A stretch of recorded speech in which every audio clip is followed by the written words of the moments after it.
Pag-usapan po natin ngayon itong mga bayarang DDS vlogger mo.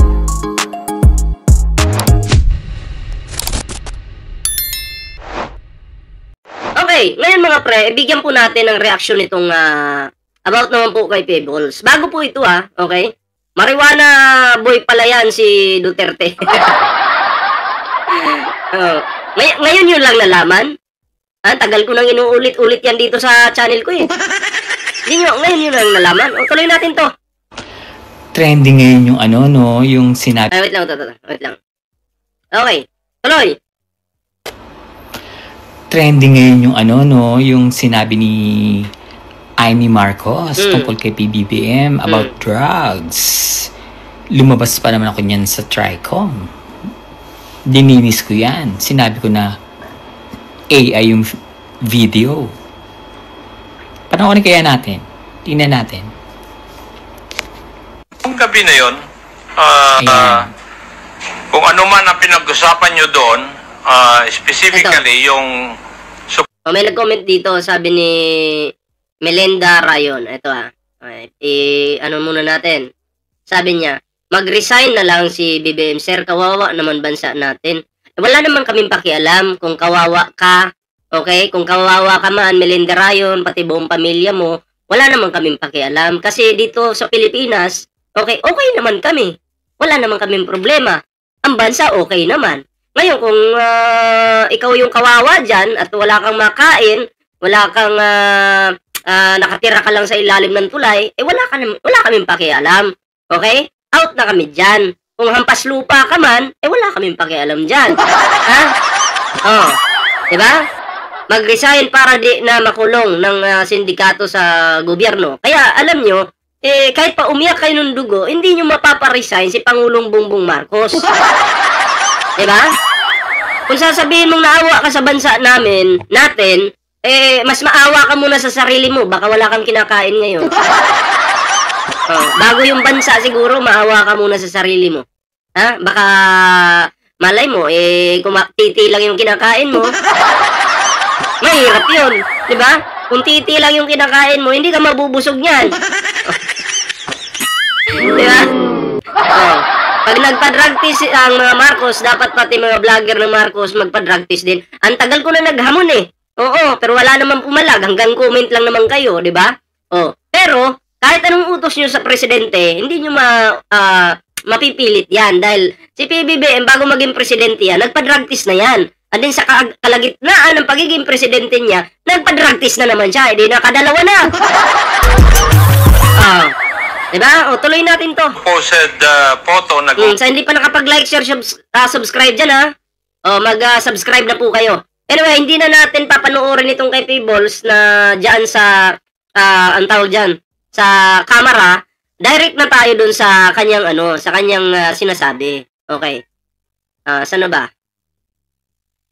Dito. Ginawan ng peking video ay plano sa pagpapabagsak kay PBBM, pero binanggit mo pa rin, no? Manang. Talaga naman. Kapag tumatanda na kasi, dapat nagme-memo plus At sa harap ni Bongbong. Bongo? At sa harap ni Bongbong.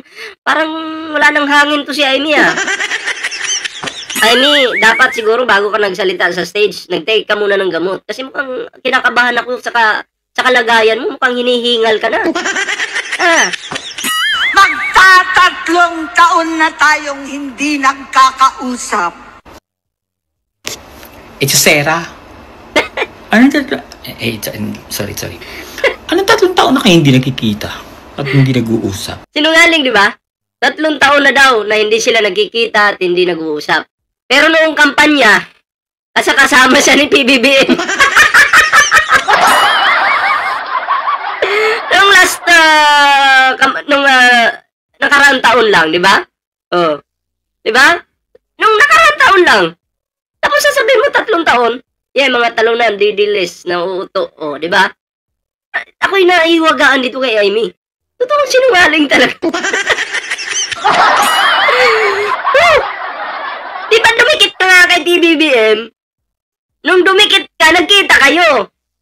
Then, ilang buwan lang, lumipat ka doon sa kay Sara Duterte, nagpa-endorso ka doon. Diba? Tapos 3 taon, sinong niluluko mo? Ang tanga mo talaga, Amy.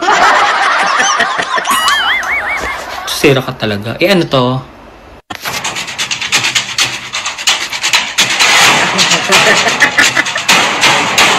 Magiging boses ko pa rin. Sinungaling. Ayan ang mukha, oh. Ayan si Babaw. Sabi mo 3 taon. Eh, bakit nandyan ka? Anong ginagawa mo dyan? Basag na basag po si Amy Marcos. Basta mga kumakampi sa mga DDS, mga sinungaling talaga.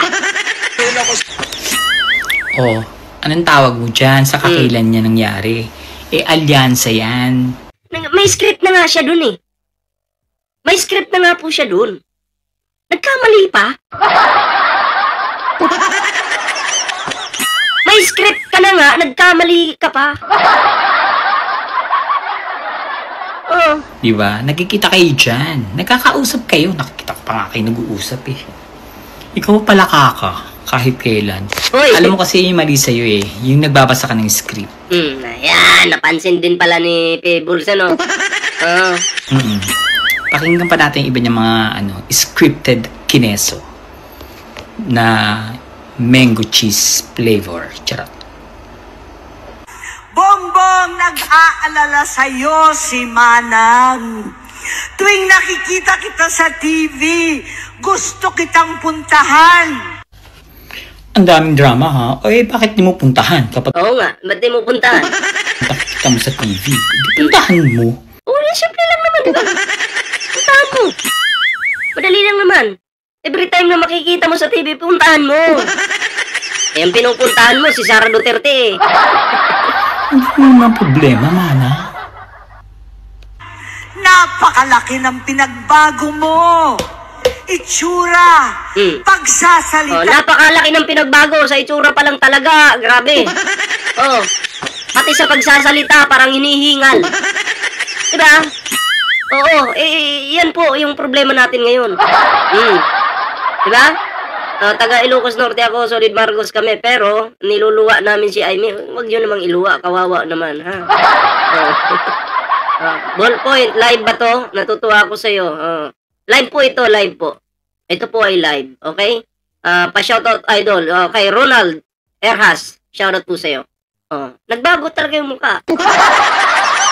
Pati yung pagsasalita, pakinggan nyo yung pagsasalita. Takbo ng pag-isip. Takbo ng pag-iisip. Iba na rin yung takbo ng pag-iisip ni Amy. 3 taon na daw silang hindi nagkita. Pero last year, nagkita naman sila. So, iba na po yung takbo ng isip ni Amy. Lutang po, bangag si Amy. Yung isip niyan, baka lumulutang lang po sa sa kalangitan. Lahat po ng sinabi ni Amy dito ay talagang sapul para sa kanya. Di ba? Ano ba yan? Parang si Dracula. Yan ba si Amy? Ang samahan nyo naman. Ginawa nyo yung Dracula si Amy. Si Amy Marcos yan. Hindi si yan. Hindi si Dracula yan. Sally sa Pigaw, shoutout po. Tuloy natin. Minsan, napapatanong ako sa sarili ko. Ikaw pa ba yan? Minsan nga nagtatanong nga ako sa sarili ko kasi layo na mukha mo noon sa ngayon. Tapos, iba na yung takbo ng isip mo. Ikaw ba yan? Ikaw ba yan, Amy? Bongbong ba talaga yung nakikita ko? Ano daw? Si Bongbong pa rin daw ba yan? Parang meron siyang nakikita na hindi natin nakikita. Yun nga eh. Nakikita ko si Bongbong pa rin. Okay pa ba itong si Okay ka pa ba? Parang may amas ka. Ganyan talaga kapag scripted. Mabubuking mo yung mga sinasabi. Parang mga mali-mali naman yung mga kwento ni Amy. Pakinggan pa nga natin. Sige, pakinggan natin. Bata pa lamang kami ni Bongbong. Alam na ng buong pamilya ang problema sa kanya. Bata pa lang daw sila ni Bongbong, alam na ng buong pamilya ang problema sa kanya, kay PBBM daw. Alam ko bata pa lang kayo nun, ikaw yung may problema. Parang ikaw yung yung tawag dito, laging black sheep. Parang sino ba yung pinatumba mo nun sa kabataang barangay? Ano nga pala uling pangalan nun? O siya, hanggang nga uli natin kwento nila.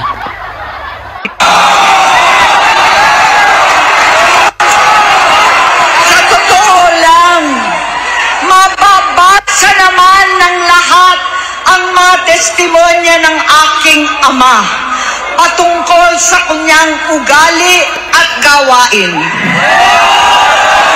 Noon, dahil may tatay pa kami, hindi ko pa siya responsibilidad. Kahit naman wala na kayong tatay, hindi mo siya naging responsibilidad dahil nga iniwan mo sila. Ano ka ba? Nagpunta ka nga ng Morocco, di ba? Iniwan mo sila, hindi mo inalagaan ang mga magulang mo. Ang nag-alaga, si Irene at si PBBM. Yun yung time na Yan nga yung sinasabi. Sabi, kung totoong kung talagang totoo yung sinasabi ni Senator Amy, kailangan pa bang magbasa ng script kung talagang galing yan sa loob mo? Kailangan pa bang isulat? Nagtatanong lang po. Kaya nga, dahil sa script, nagkalitsi-litsi siya. dinate pa ni PBBM yung isa niyang kidney kay Fem. Tapos ikaw, nasa Morocco, rampa ng rampa, nagkasakit. At least, nag-donate siya ng kidney. Pero si Amy Marcos, nasaan po? Saan rumarampa? Ka, gusto mong bumalik ng US, sumulat ka kay mama mo, kay madam, pero ayaw kang payagan ng US na makabalik. Kasi nga tumakas ka. Nako.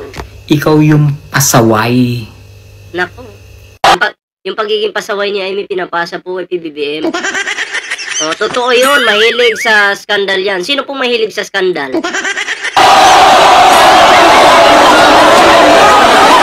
Namuhay kaming magkakapatid sa ibang bansa. Kami-kami lang. Tangina, nanggigigil ako sa script ni Amy. Kinumbinsi ko pa si Bongbong. Pakasalan mo na si Lisa. Parang ibang-iba naman yung kwento. Tapos ngayon, kinumbinsi mo pakasalan si First Lady Liza Marcos. Tapos ngayon, kinakalaban mo si First Lady. Ang gulo, ano? Ito, mangga. Namuhay kayong magkakapatid sa ibang bansa. Siguro mga ilang buwan yata, no? Tapos nagpunta ka ng Morocco, pero hindi mo kinumbinsi si BBM na pakasalan si FL kasi nga ang gusto mo Galit? na pakasalan ni PBBM ay yung girlfriend niya na kaibigan mo. Kaya nga hindi mo gusto si FL eh. Plastic talaga, no? Plastic talaga si Baba, ano? Diba? Tapos ngayon sasabihin mo na nagkamali ka, kasalanan mo dahil pati si FL ay gumagamit at mas lalo silang nalulong. Alam mo ba na yung sinasabi mo, excuse me hindi ka nag-aalala sa kapatid mo. Sinisiraan mo siya. Oo, kasi kung talagang nag-aalala ka kay Pangulong Bongbong Marcos, hindi ka dapat manira dyan sa stage. 'Di ba? Hindi ka dapat sorry sa word para kang dyan para kang tanga eh. 'Di ba? Nasasabihin mong addict si PBBM, ganito ganyan. Paninira yung ginagawa mo. Hindi ka concerned sa kay PBBM. 'Di ba? Pati ang pamilya niya na kahit yung anak mo ay gumagamit din, Naku. isinisisi mo pa rin sa kanila. Naku. Alam mo yung Yung anak ni Amy Marcos. Ngayon ko lang nalaman niya na gumagamit din. Ganyan yung mga ugaling yung ayaw tumanggap ng kasalanan. Yung feeling nila, malinis sila. Ayaw mong tanggapin ng kasalanan na may kasalanan ka, feeling mo malinis ka, feeling mo brain ka, angat ka sa lahat, ganyan, parang narcissistic yata, na parang ewan ko sa'yo, bahala ka sa buhay mo, babalo. Daming kwento. Lahat ng kwento mo scripted, hindi bukal sa puso. Politics ang dating. Wakeme. Nabagot ako. Ngayon ko lang yung pinakinggan lahat eh. Kasi may mga nagsasabi sa akin na bakit wala daw akong nilabas na opinion dun sa speech mo kagabi. Actually, hindi naman ako talaga interesado pero gusto lang kitang bisitin. Kasi visit ka din. Churut to sakbe. Ang linis mo. Para kasi Mama Mary. Ito may punto tong sinasabi ni dito eh. May punto yung sinasabi ni Celestina titin ko na lang. Celestino Villoria. Okay. May punto yung sinasabi niya dito.